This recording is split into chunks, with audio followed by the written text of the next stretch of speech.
Very good evening to you all. This is Shama, your host for the evening. Absolutely delighted to welcome you all to the fifth edition of the Product Leadership Festival 2021 Data Analytics AI Edition. Product Leadership Festival is a global knowledge sharing event organized by the Institute of Product Leadership, inviting speakers across the globe for nurturing and growing product data strategy and leadership communities. This is a 10-day festival, folks, till the 19th of November. And as you can see on the slide, we have 10 influential, world-renowned AI leaders sharing actionable insights via impactful keynote sessions that will help catapult your career paths. We are on the day 7 with 3 more speakers to go. The keynotes are designed to build your acumen in data science and explore the emerging practices and applications of data science to create innovative, human-centered AI products and systems. For those who have missed out on the product strategy, art of storytelling, or digital product management editions that was organized earlier this year, or the festival organized last year, check out the link in the chat window to watch videos of 50 plus distinguished speakers sharing their key learnings and career insights in product data, design, and leadership. Encouraging you all to share it within your network and inspire others to join and learn. Now, before we dive into today's insightful session, let me give you a quick intro to the Institute. The Institute of Product Leadership is Asia's first business school to provide accredited degree programs and certification courses in product management, product leadership, data science, design, and strategy. The Institute has partnered with 3 universities in India and the University of Houston in the United States. The Institute was founded in 2012 with a singular mission of creating 10,000 product leaders in the country. Ever since, the organization has designed and delivered programs in collaboration with various institutes, universities, and corporates to the senior working professionals to help them make the transition to a product leadership role. You can find out all about the Institute and the programs offered on our website. Please check the chat window for the URL.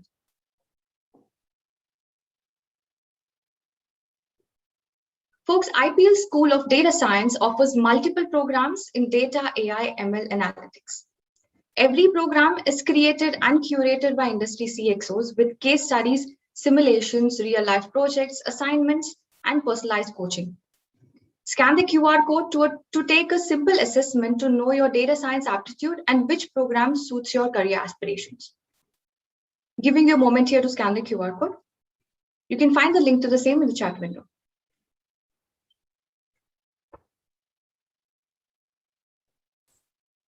Here's some exciting news for all the attendees here tonight.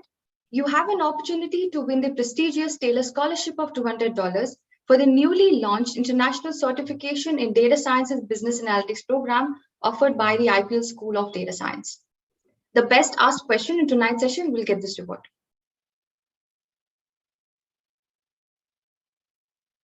So folks, once our speaker for tonight presents his insights, we'll open up for questions. Please keep your questions ready.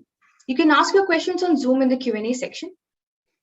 This session is being streamed live on LinkedIn, YouTube, Facebook, and Twitter.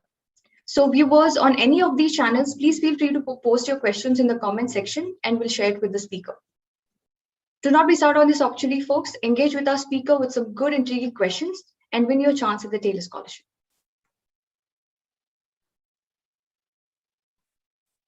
Now coming to tonight's session. In the last couple of years, many organizations have retreated to mass marketing instead of data-driven marketing due to rapidly changing customer behaviors. But several of them are now looking to double down on precision marketing by using new sorts of data, updating their models, and retraining their algorithms. This is going to be an insightful session to learn about some of the data strategies for marketing. Please allow me to welcome our eminent and distinguished speaker of tonight, Neeraj Pratap Sangani. Neeraj is the Chief Executive Officer at Hansas Equity, one of India's leading data-driven marketing organizations that helps businesses acquire customers intelligently, retain them optimally, and manage them profitably. Neeraj is a CXM and marketing specialist with experience in business marketing consulting, brand building, strategic marketing, and digital marketing. He's the founder of the blog CXM Lab, which is a learning ground to express thoughts, ideas, and tools that enables marketers to think, reflect, and make the right decisions for their brands and organizations. Neeraj is an alumni of ULCA Anderson School of Management, having done his PGPX in General Management. He has done his Masters in Commerce and Marketing from Nasi Munji College of Economics. On the personal front, Neeraj is an avid theatre enthusiast. He writes, directs, and acts in Hindi plays. He's a close observer of the state of human rights in India and the world. He has a postgraduate diploma in human rights from the Indian Institute of Human Rights. A very warm welcome to you, Neeraj. It's an honor to have you here. Handing the session over to you now. Thank you. Thank you, Shama. Really looking forward to interacting with what you guys are doing, and it's pretty impressive. Really hoping that all of you find the next 45 minutes very valuable going forward from a data-driven marketing perspective. Shama, I'm not able to share my screen, so you'll have to make me the host so that I can share my screen.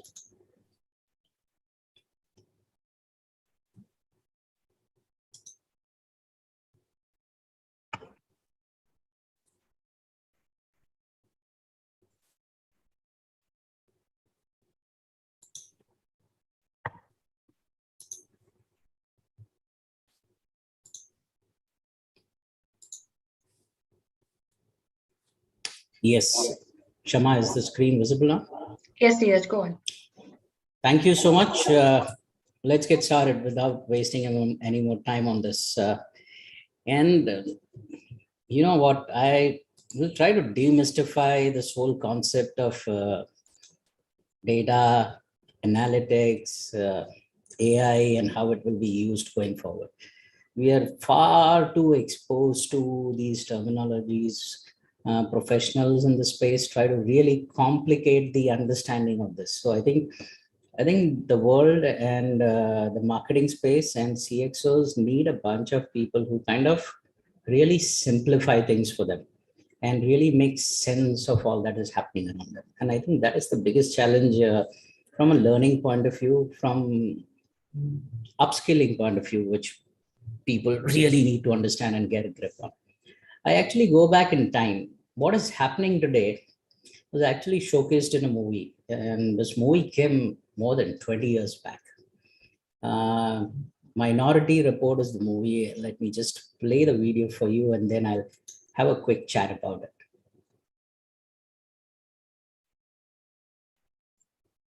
Neeraj, is there an audio for this? It's not relevant. Okay. You can watch the video. All right. Yeah.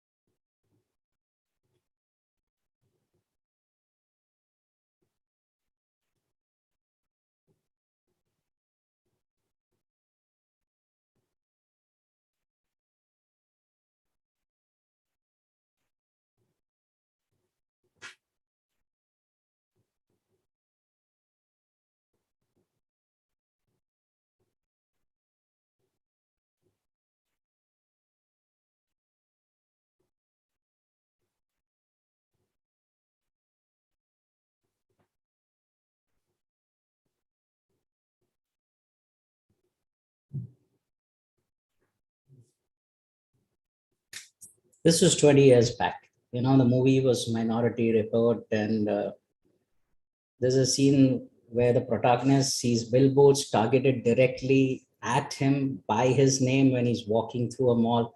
It's a classic dystopian sci-fi narrative because the individual has no control over his identity and who has access to it and how it is being used.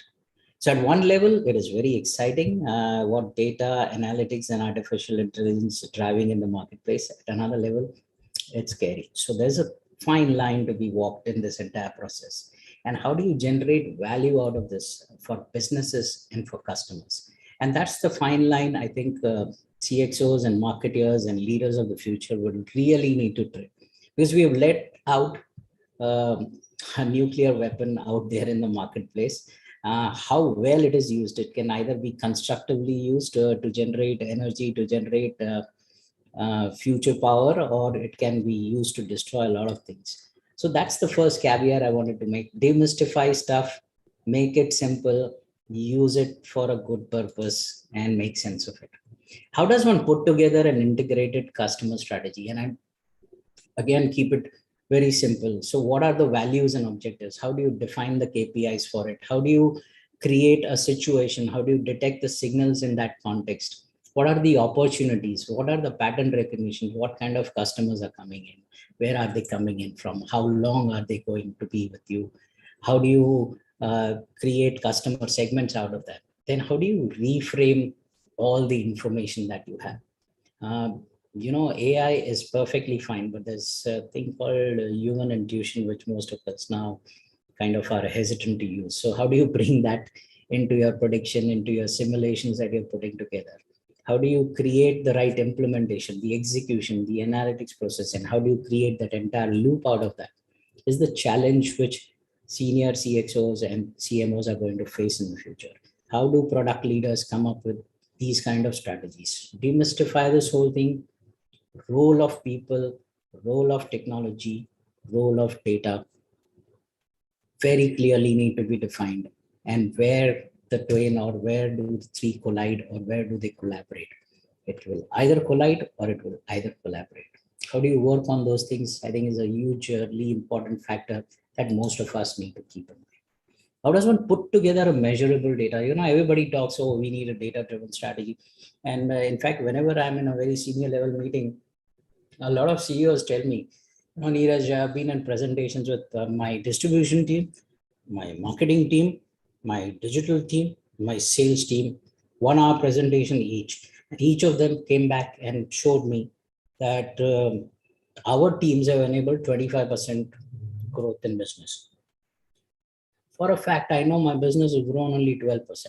So how does this all add up? The KPIs each silo is presenting to the senior leadership really does not add up.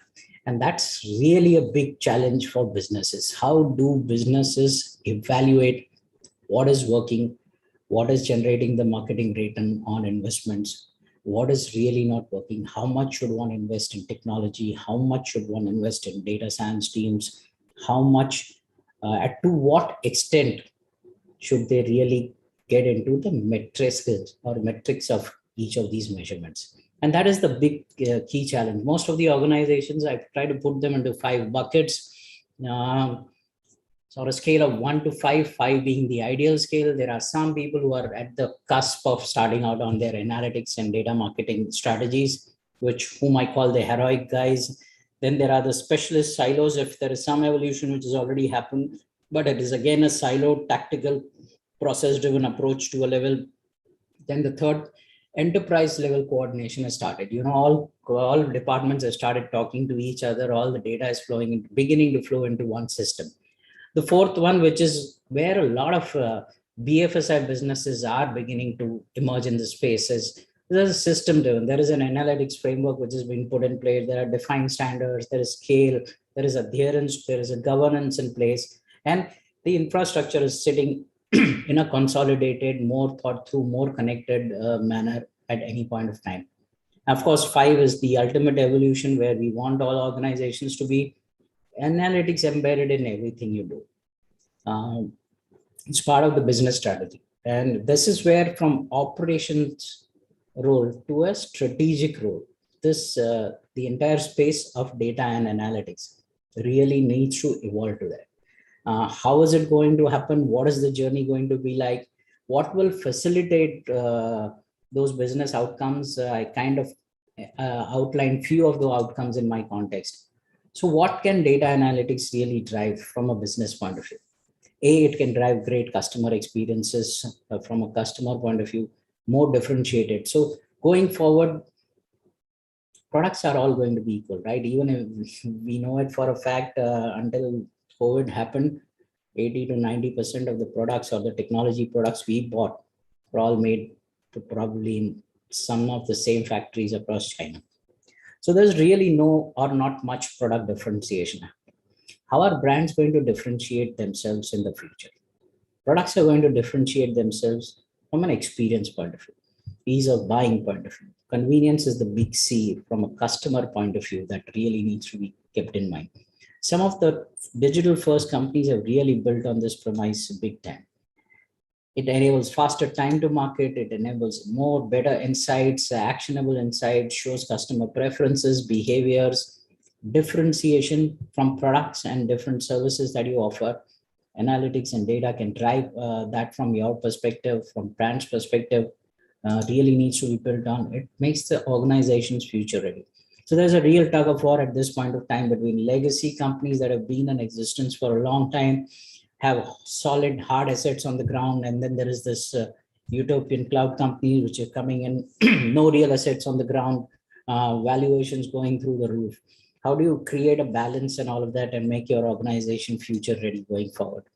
Innovation, differentiation, distinctiveness for brands, products, services, and organizations. Data and analytics can really drive that. And that, in short, will be the competitive edge that brands need to look for, products need to look for going forward. Some of the building blocks, it's an enterprise level view. How do you link analytics to KPIs? How do you create an enterprise data framework? How do you create enterprise implementation roadmaps across the organization?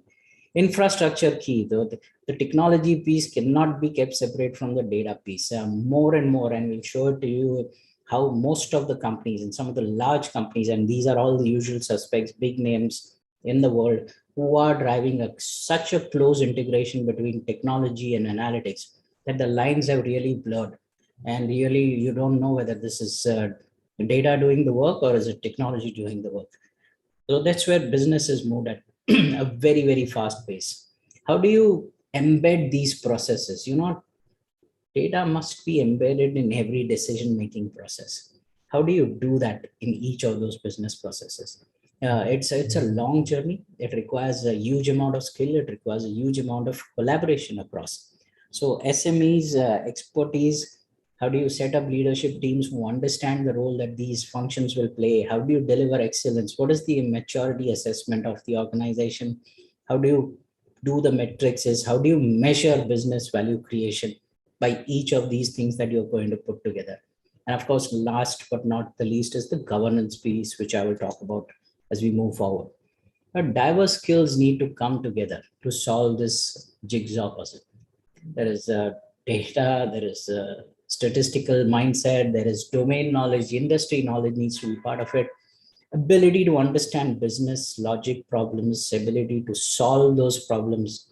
Data might not have all the answers, or the data in front of you might not have all the answers. So where do you really look for the answers?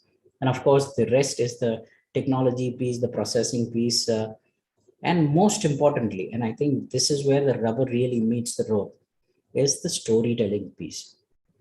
How do you make sense of the data and present it in a edible form or in a more relatable form to the decision makers? And this is where really a huge problem is there in terms of ability to explain to people who matter on what is the efficacy of the data and how effectively it can be put in place. As far as predictive analytics, it gives you a very big competitive edge. We all know all of this is in play. A lot of speakers over the past few days and over the next few days will really touch upon these topics. So I'm not going to deep dive into the exact models, what works, what doesn't work, but I'm going to give you a broad framework of what it does. So most of the data, and from a descriptive point of view, tells what happened. Then why is it happening? What if these trends continue?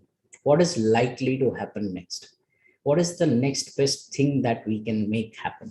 So these are some of the questions that need to be answered from a marketing perspective, from a customer perspective. I think data helps solve a lot of these questions if you have the right data in place. And again, recency of data is of paramount importance in this case. I already touched upon how do you tell the story? How do you visualize data?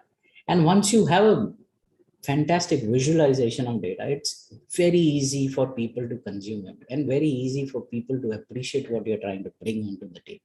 So these are some of the few tenets I think I wanted to share in that context. And when you're trying to build a customer-centric enterprise, I think the key word going forward and the bridge between a great customer experience and a poor customer experience is data and analytics embedded along with technology. And if we just demystify marketing as a whole, we can reduce it to 5, 6, 7 journeys that, what marketers do. What do marketers do? They want to drive awareness about their products and services in the marketplace. They want to acquire customers at a fast pace in the marketplace. They want to engage that customer. They want to give him better experiences. So the brand sticks in his head. So the product sticks in his head and he keeps coming back, which is where the retention comes into play. The loyalty to the brand comes into play. Loyalty is an abused word, but how do you keep getting the same set of customers back? Most of the digital first brands great at customer acquisition at this point of time. Are they successful in retaining those customers? The answer, plain and simple, is no. Actually, the brands that will win, the digital first companies that will win in the future, are the brands or the organizations which will be able to retain their customers, get them coming back to you again and again and again, and which is where the subscription models come into play. Some of the players, Amazon, Netflix, Spotify of the world, are on their way to build huge businesses on the subscription model. A lot of other organizations want to follow suit in that process. Very few are anywhere close to making it happen. But data analytics, the entire campaign management, the last mile connect, the automation, MarTech automation required in putting all of this together are some of the keys that will bring this entire process together. And I want to not spend too much time on this, but want to give you a sense of what is a customer intelligent enterprise. And it works only at two levels, and let's reduce it to two levels. One is the cost levers. It tries to improve and optimize marketing spends, optimize customer-centric processes. It reduces the cost to serve. You can really monitor each of these. You can ensure that data analytics gives you measurable outcomes and ensure that you are on top of the cost levers that you're trying to work with in the marketplace. The second lever that it works for is the revenue levers, growth of current base of customers, growth of share of wallet or market basket size, so whatever you want to call it, reduce people moving out of your system. All of these are some of the important levers that a customer intelligent enterprise wants to drive and use data intelligence to drive these revenue and profitability parameters from their organizations. Now, this is all very well said, fine. There is a huge amount of data. Now, how do you shrink it into small data? And hopefully and magically it will become great data. Great data, I mean relevant data, which will give you business outcomes. Very, very difficult to accomplish. A lot of organizations are struggling. How do you really put a framework in place? Answers Equity is an analytics framework for customer lifecycle management. Now divided into two parts. One is the prospect lifecycle management and one is the customer lifecycle management.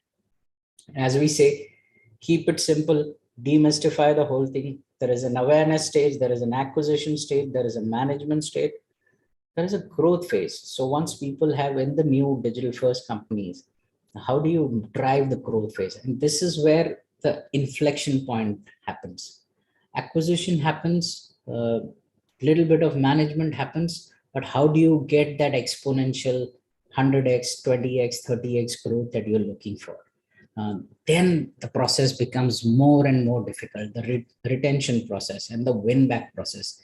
There are enough launch tracking mechanisms, segment migrations, dormant behavior analysis, from a retail point of view, in the trend analysis, the LFL stuff, the product associations, the KPI tracking, key trends. Markets are evolving at a very fast pace. Consumer behavior is changing faster than we can imagine, faster than sometimes we can think.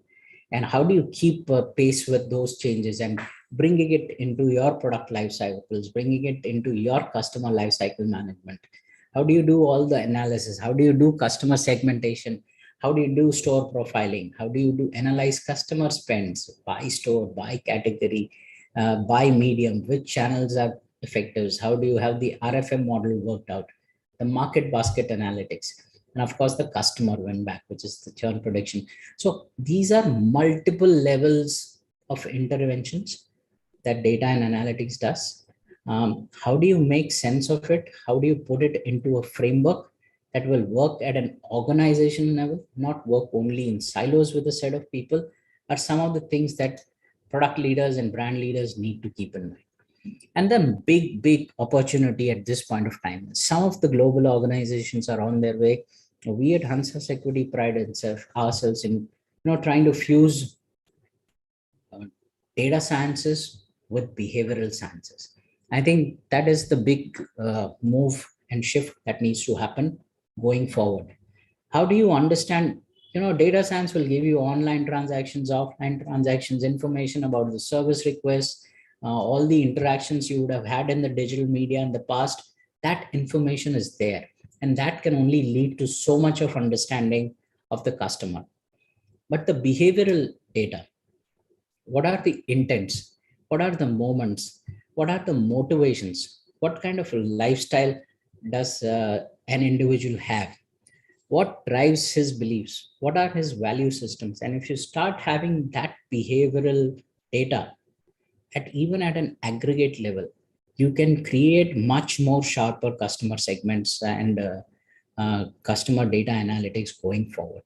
And this is a big shift, and a lot of behavioral scientists need to be brought into the space to interact very closely with data scientists to build this entire fusion between data and behavioral sciences. The other important part is using external data.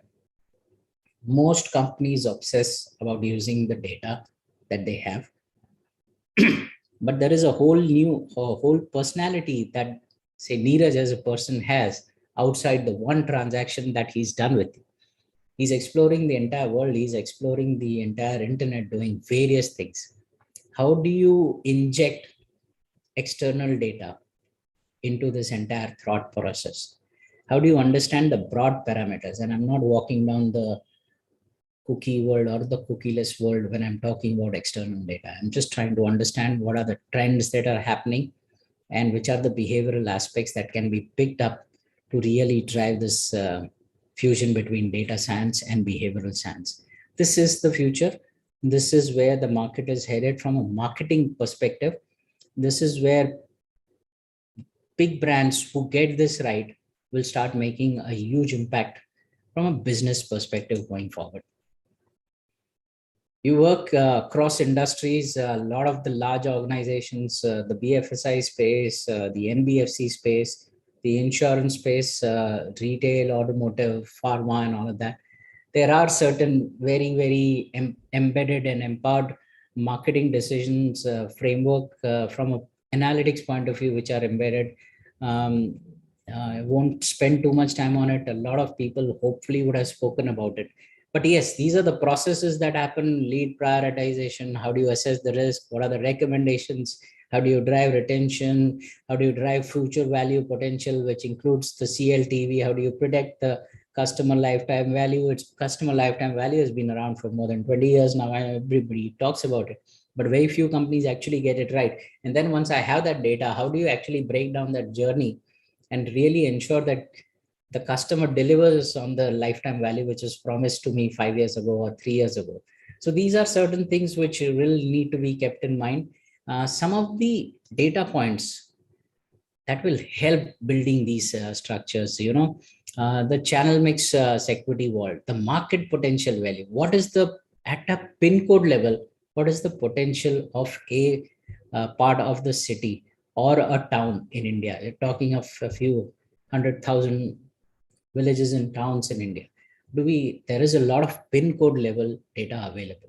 How do you map it to your transaction data, to your market potential data, in terms of which markets you are going after? What is the value that you're generating from a customer point of view?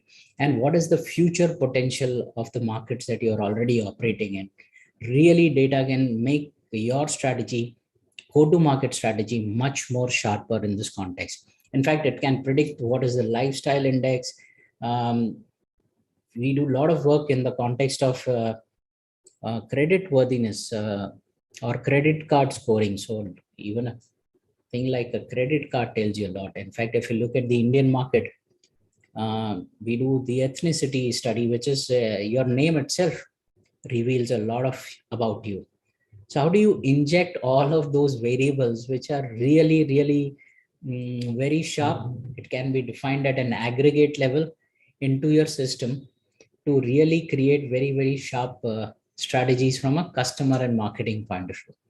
Technology, as we all know, is driving this data-driven marketing perspective globally. Over half of respondents for a survey done by CMO kind of are utilizing AI technologies for content personalization, generating customer insights using predictive analytics, B2C services companies are also using AI in their marketing activities. Some of them are using it with, and a lot of them are actually beginning to B2B players are also using it from an augmented and virtual reality part of it.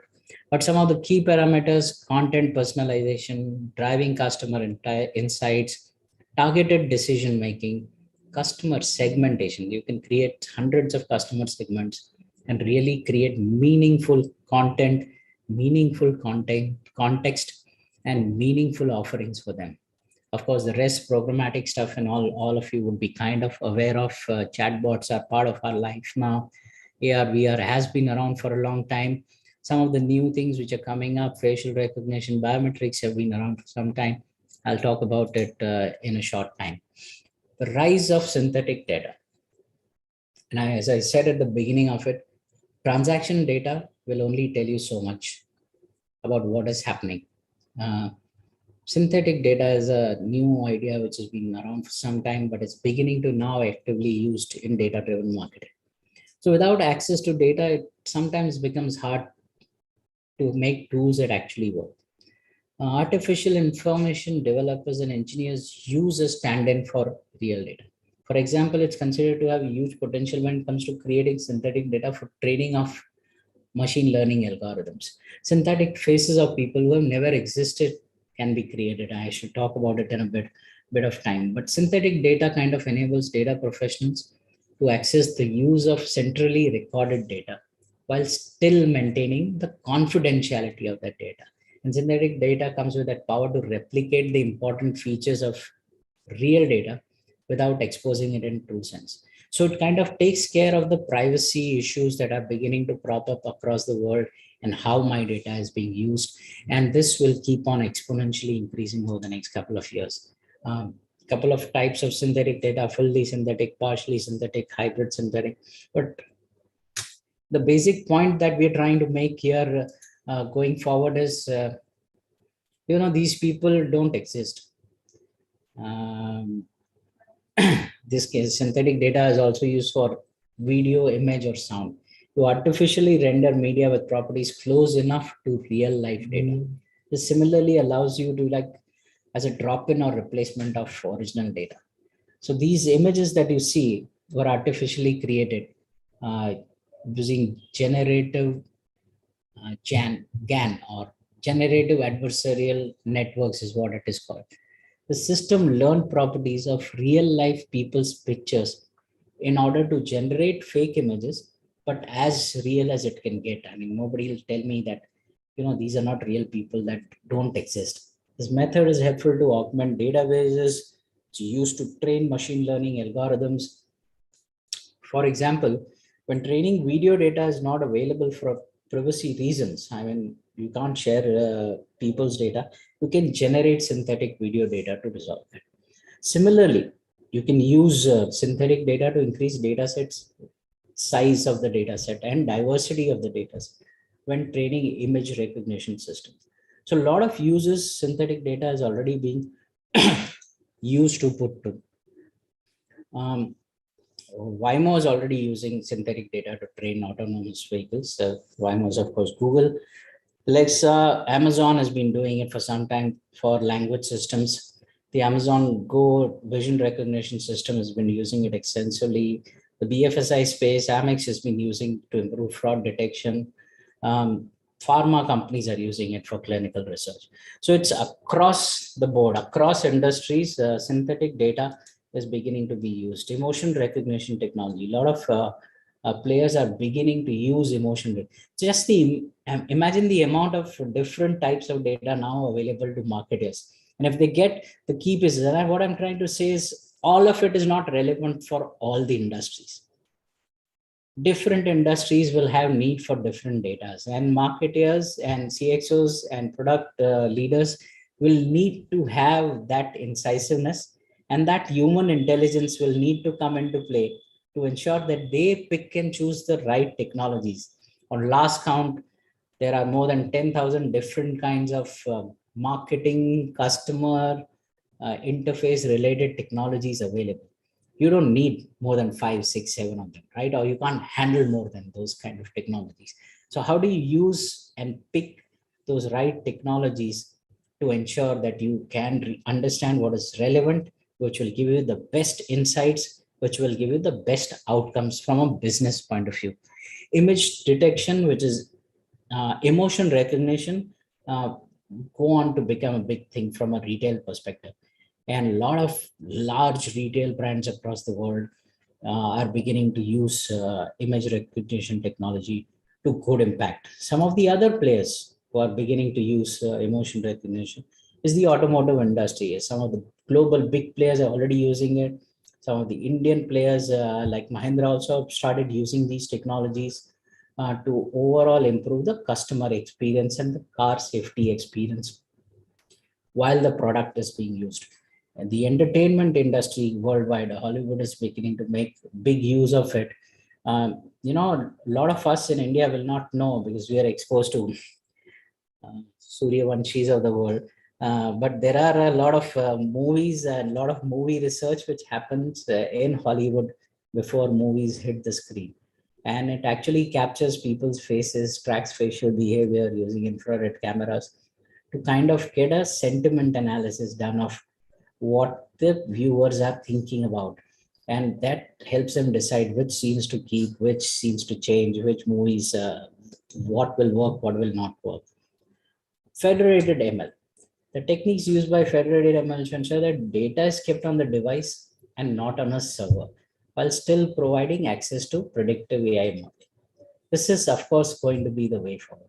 The advanced ML models used in Federated ML keep the data in the data owner's hands, and it leads to great privacy. This approach is new take on data privacy, and this will grow into a big mega trend going forward. A good example is, of course, what I put up on screen is Siri.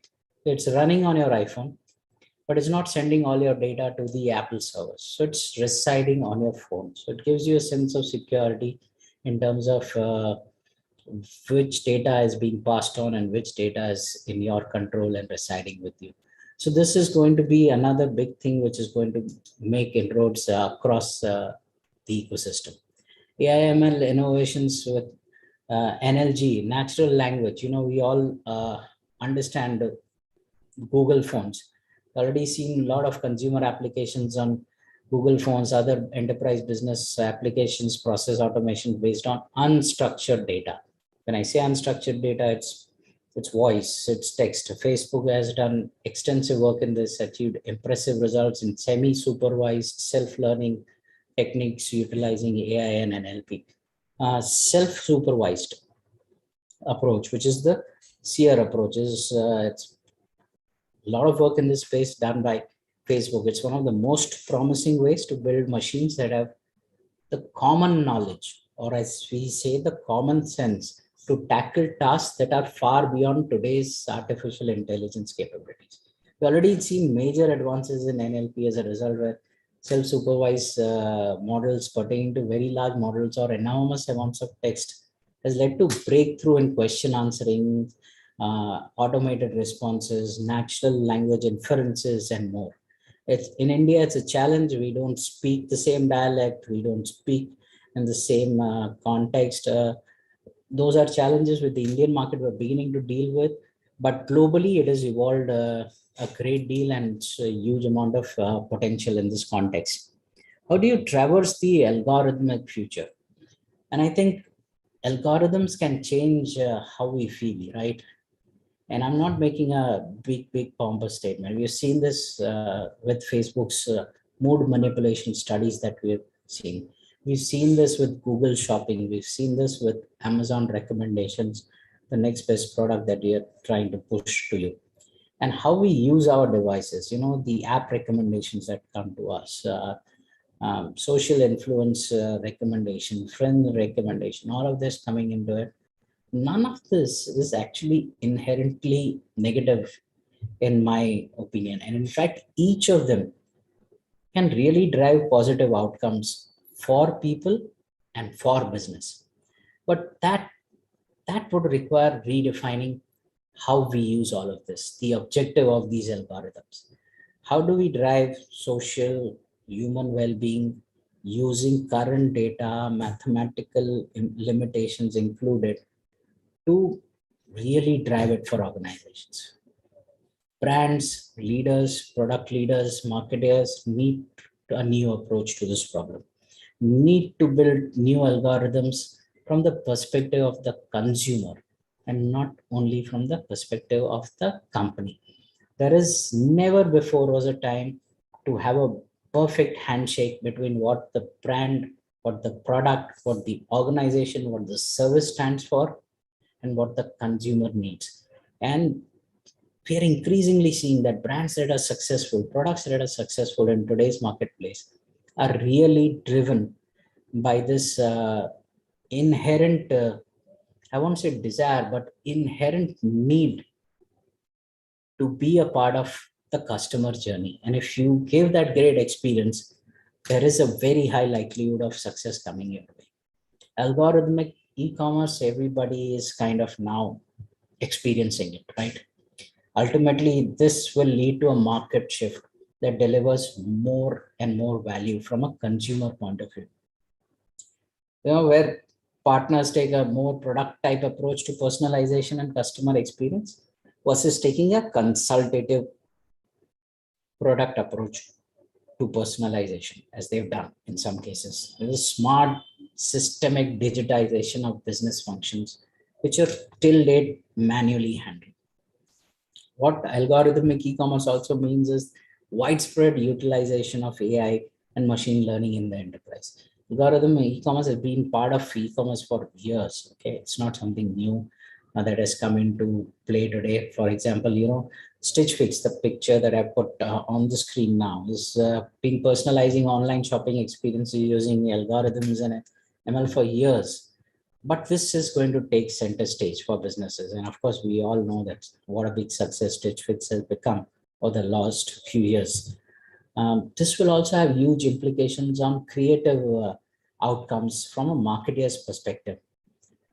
If you're hiring agencies, or if you're hiring copywriters to produce content, for example, you will need to consider automation, create online catalog descriptions, link virtual catalogs with your online ordering system. If you run an e-commerce store but still utilize manual processes to track the orders, you'll need to digitize it, make it seamlessly connected to the e-commerce shop. Data must flow freely across the entire enterprise. Humans stay involved, but the backbone of your e-commerce strategy will need to be reworked and automation and smart machines will come into the picture. Stitch Fix, again, as I said, every step of the customer journey is mapped, analyzed, and optimized by algorithms that they have put in place. Huge amount of thinking has gone into creating these businesses. I think some of the best practices are already out there, which can be made good use of by marketers going forward. Algorithms, we know, become a part of life. At one level, anomaly detection identifies outliers, values, and also fraud detection. Pattern recognition, which I say is the fusion of behavioral and data sciences. How do you discover patterns and trends in customer behavior? Predictive modeling, everybody knows. Recommendation systems. Recommendation systems have evolved to a nicety, right? How do they get better? Some of them obviously go wrong, but they're not a good example to take in any forum. Voice of customer, sentiment analysis. There's huge amount of video data. There's a huge amount of voice data. There's huge amount of text data. There is huge amount of what I call the digital body language data, which is not captured when creating marketing strategies. And this is where the big shift will happen. Some of the other things like conversational AI, chatbots, and stuff like that is par for the course. All big brands are doing it, doing reasonably effectively, trying to minimize customer contact, but at the same time giving a kind of, not I would say seamless, but a frictionless experience to customers. So this is bread and butter now. How are you going to make all of this part of your entire thought process? Few things that we need to keep in mind when we're looking at data, when we're looking at analytical driven marketing, when we're looking at AI, when we're looking at more tech driving a lot of these initiatives. There are biases, inherent biases present even in algorithms. In fact, a lot of algos reinforce the human prejudices. So how do you kind of like sift them out of the system and really make sense of what is happening on the ground with the customer and with the services that you're offering? Algorithms typically value efficiency or fairness. Always we're trying to measure efficiency. So how effective was it, or how efficient was it, or what is the right thing to do? It might not always give you the right decision. It does not handle shades of gray well. The accountability of algorithms is the key. Now, it's not an easy answer, but how do you kind of get there over a period of time is something which will need to be kept in mind. Those who have access to algos and their databases have vast opportunity to manipulate large data sets. A lot of big players who are like running countries on their own really manipulate large data sets and really create havoc. No need to name any of them. We have seen enough of that happening across the world. So it's a dangerous trend. It's a short-term business gain trend. All of us need to be conscious of it, but large data sets can really be manipulated.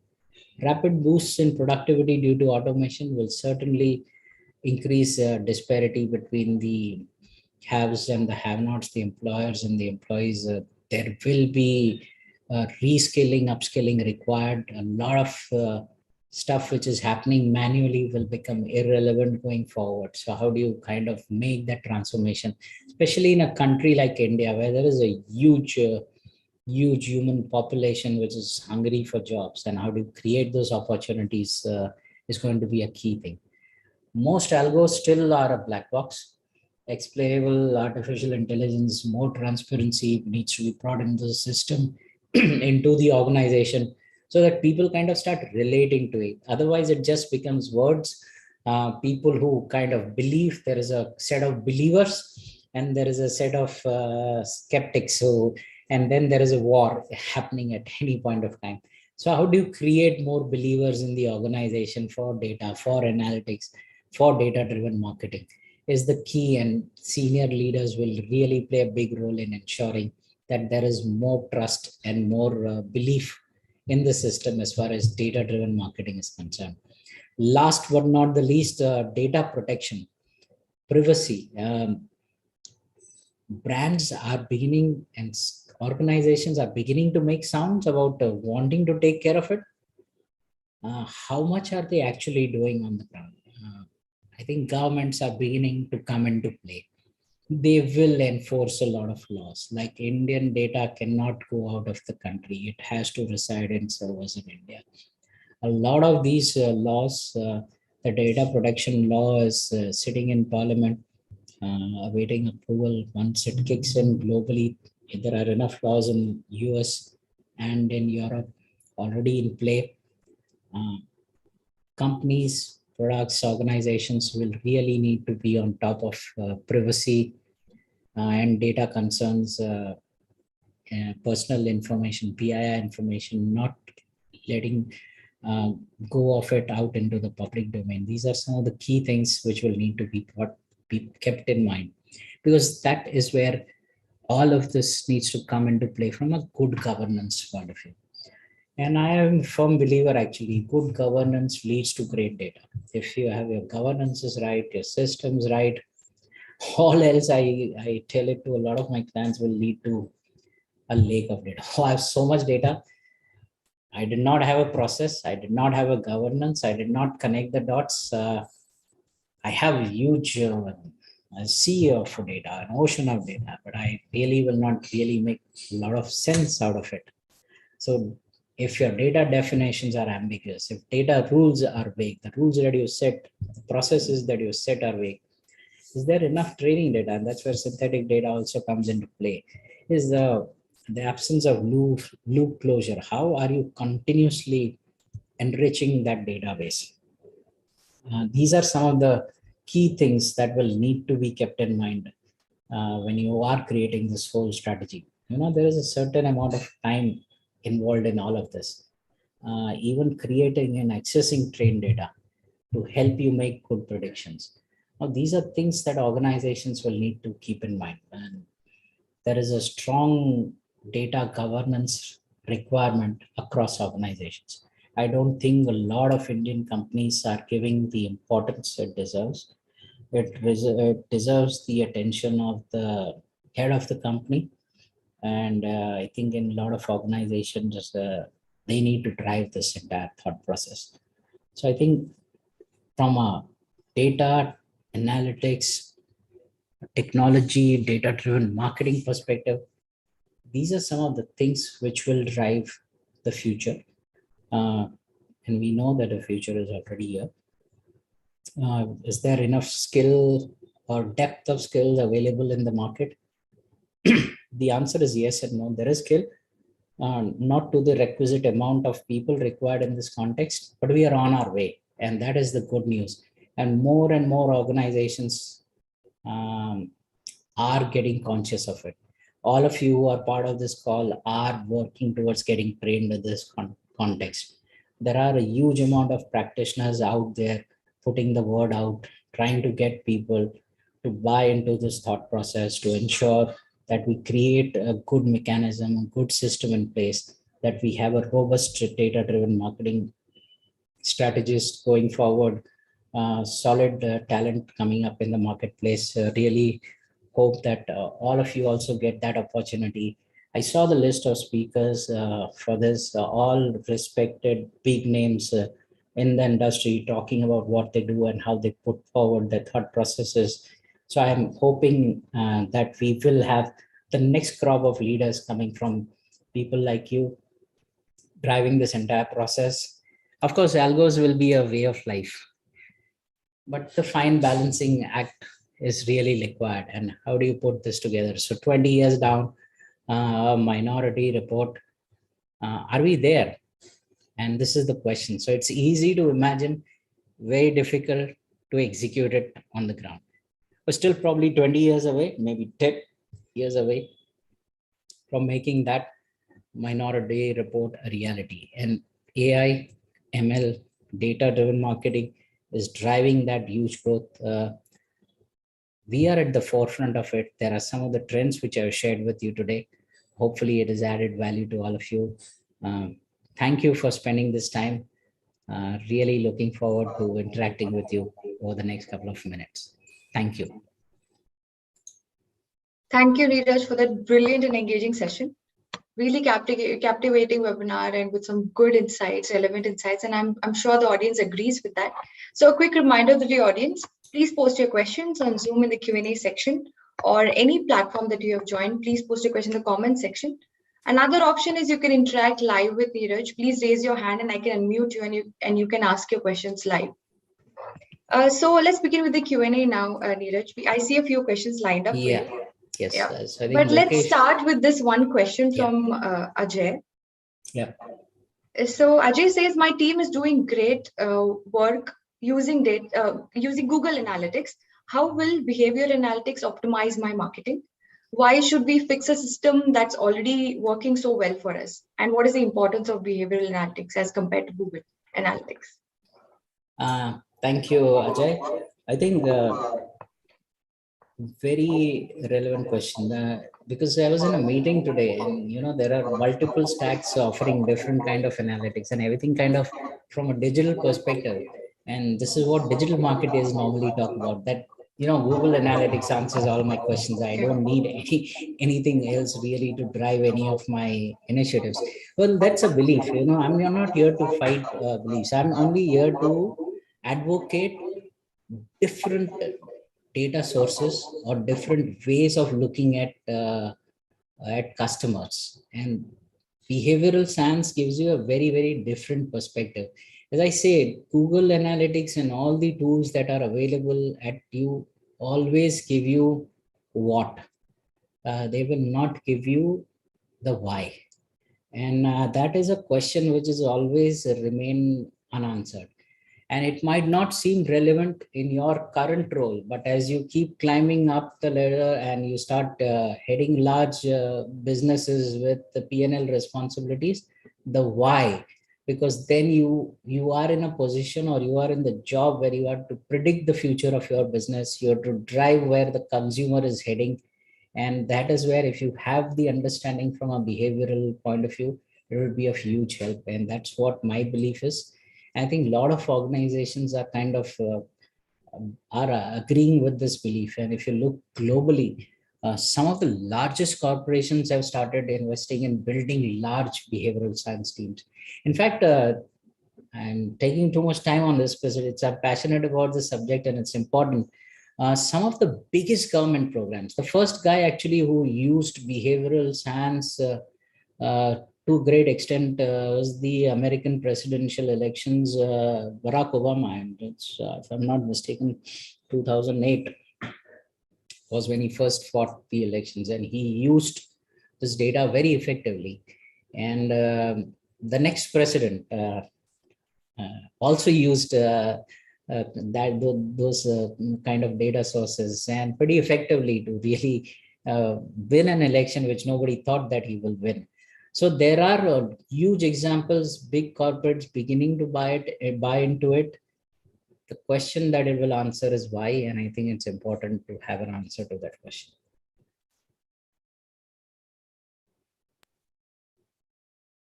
Perfect, Dheeraj. And I hope, Ajay, that answers your question.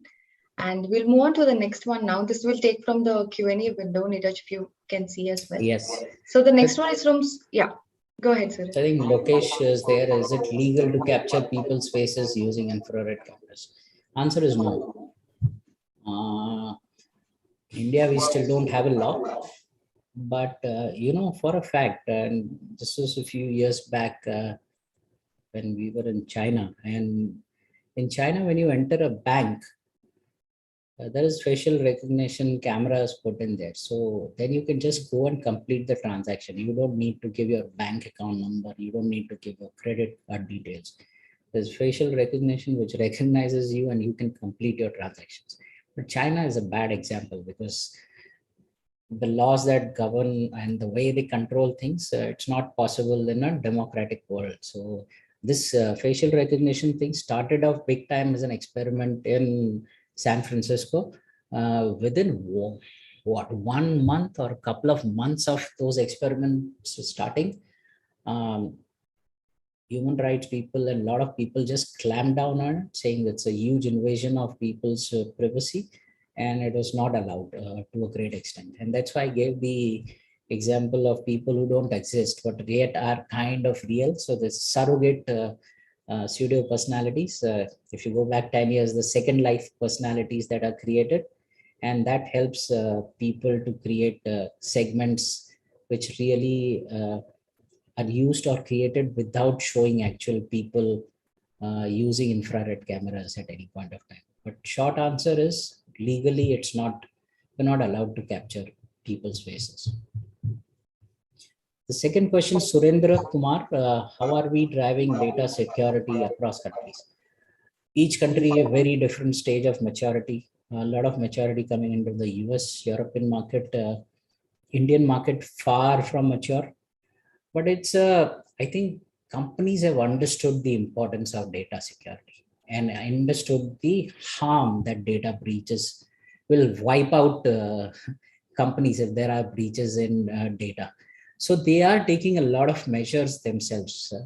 As I said, the data protection law is not yet put in action in India. It has not yet become law, but it should happen at any point of time. Industry is fighting for it. The IT world is fighting for it. Organizations are fighting to make it happen. Some of the big players who will face a huge amount of rejigging of their business models are resisting this change. I think they will fail. Better sense will prevail, and very soon we will have a law. But yeah, India is not amongst the top 10, 20 or 25 countries driving data security. The North American markets and the European markets are far ahead of this curve. Well, how does Chaitali is asked how the security media world operates? That's a question which will require a very long answer. Maybe we can walk you through it separately. But these are all proprietary databases that we have built over the 10 to 15 years. What I would also like to share is there's a lot of data that the government of India puts out. If you look at the National Health Survey, they have done a survey with 5 lakh households across the country. And there is huge amount of data within that survey. And that survey is done over a 2-3 year period. So if you dive deep into it, gov.in has a lot of data sets now available. It started in United States where a lot of government data is now publicly available. A lot of government data is available. We use all of this RBI data, we use banks data, all kinds of surrogate data which are available to create a customer strategy or a customer profile in that context, which will really help organizations do what they do. So yes, it requires a much more detailed discussion, maybe have on another day, or we can have a separate chat on that. Sumona, how can we Neeraj, is that yeah. okay if I can read out the question? Sure, It's a long sure. one and the audience needs to hear the question as well. Sure. So this is from Sumana. How can we ensure that synthetic data is not malicious to drive specific outcomes for entities creating the data? If big data can be manipulated, synthetic data should also be audited for misuse, right? Is the question. I think absolutely. I try to answer that in the presentation. Maybe I was not very explicit enough when I spoke about it. But yes, I think any data is manipulated. I won't say it can be manipulated.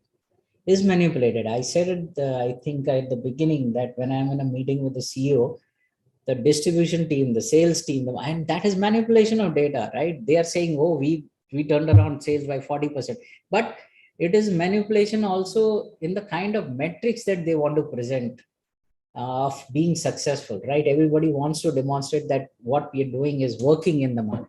So otherwise also there is huge amount of misuse of manipulation of synthetic data, which is possible. Real life data, in fact, all the time. More so in the case of synthetic data. So you have to be very careful when you are using all these mechanisms to ensure that you have a good program in place. So the next question is from Chaitali Dev. If we want to do marketing analytics and find out the buying pattern from the social media interactions, then which different sources can give us the browsing data? Also, like Google uses FLOC API, federated learning APIs in Chrome. Do other similar APIs available? So yeah, Flock is the most popular one. Federated learning apps is, I think I touched upon it in the presentation, which is there are some other APIs available, but not really tried and tested in terms of efficacy in the marketplace. So yes, social media interactions, understanding buying patterns, and there are multiple ways to do it besides what you have mentioned. But again, as I said, it will require a lot more time to discuss that piece. But yes, Flock and other pieces are the obvious ones which a lot of people use at this point. Great. The Q&A is going great, audience. Thank you so much for the enthusiasm. And we'll try and take as many questions given the time constraints. We'll take this one more from Roop Neeraj. This is without invading privacy, will AI be practical, reliable enough in healthcare, given that there is a lot at stake? Use of data analytics, AI, ML is probably at its most mature stage in pharma and healthcare. It has evolved beyond being a science. I would say marketers are way behind the curve compared to the healthcare systems. In fact, I for a fact can share with you that the entire US healthcare, the entire US pharma programs are really driven by technology, data, and analytics. And in fact, thanks to data, thanks to technology, we had a vaccine going in under 8 months of COVID hitting us. So that itself gives you, it's a testament to technology which is driving it. How is that? In fact, in the US market, they use that from a marketing perspective also very well. Doctor engagements, specialist engagements, the kind of solutions that are provided from a healthcare perspective to patients, OPD patients, in hospital patient, all of that has evolved peak time. And I think they are at the forefront. The pharma industry is at the forefront of driving those innovations, not from a marketing perspective, but sheerly from a healthcare perspective. Okay, I mean, we are way beyond time, Neeraj, and I'm so sorry to keep you here, but we'll take this one last question. Sure. This is in the chat window, and it's a good one to conclude. So any suggestions or any repository links for algorithms from your side, which you would suggest? And there's another question in relation to that for the startups, really, for the ones who are starting with data-driven marketing. How can marketers, organizations get started with the data-driven marketing to improve performance? I think I spoke about it at the beginning, that there are, and that's just to conclude, summarize, who kind of heroes, and then there is a full evolution which is required. See, there is a huge amount of information on the internet, but I am not a subscriber of the internet school of learning to a great extent, where future trends are concerned, or how we need to learn, unlearn some of the things are concerned, because it comes with a lot of experience. So there are a lot of forums where very seasoned practitioners, and in fact, we at Security, and I can tell you that I'm part of some of the largest global data platforms, Indian analytics leadership programs that are implemented by some of the thought leaders in the space. Those are forums where we interact with a lot of industry leaders and understand what is happening in this context. I personally don't really look up the net for sources of information. I can check and come back to you with some of the good starting platforms where you'll get some basics in place or understanding in place. Maybe Shama, you can enable it, remind me, and I can share that information. Perfect. That's a great way to conclude, and definitely I'll keep reminding you, and we'll let you know on the questions that we haven't answered as well. Sure. Now for the concluding part, Neeraj, I request you to pick the best question so that, as mentioned before, I can reward them with the Taylor Scholarship of $200. So if you can just glance in the answered section, we have taken a few questions, and kindly pick the winner.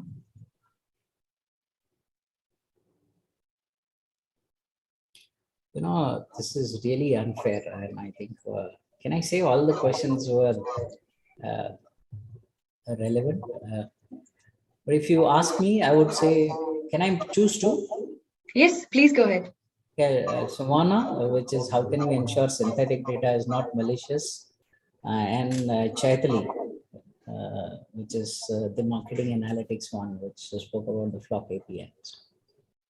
This is great. So we have two winners for the scholarship, and we are more than willing to reward the winners here. Sumana and Chaitali, congratulations on winning the Taylor Scholarship. We'll get in touch with you with the reward shortly.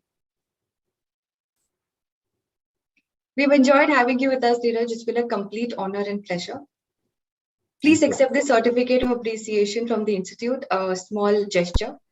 We are grateful for the time and effort you took to share your thoughts and amazing insights drawn from your journey and experience in the industry.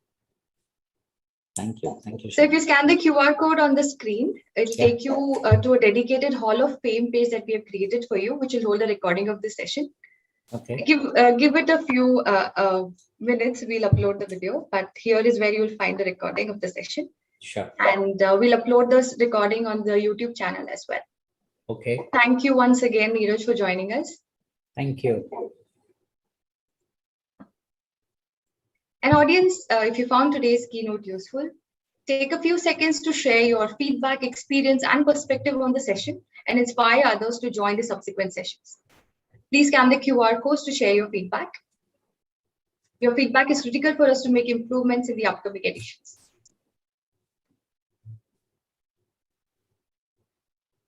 One of the main purposes of hosting and conducting the Product Leadership Festival is to build and nurture a product community in this country.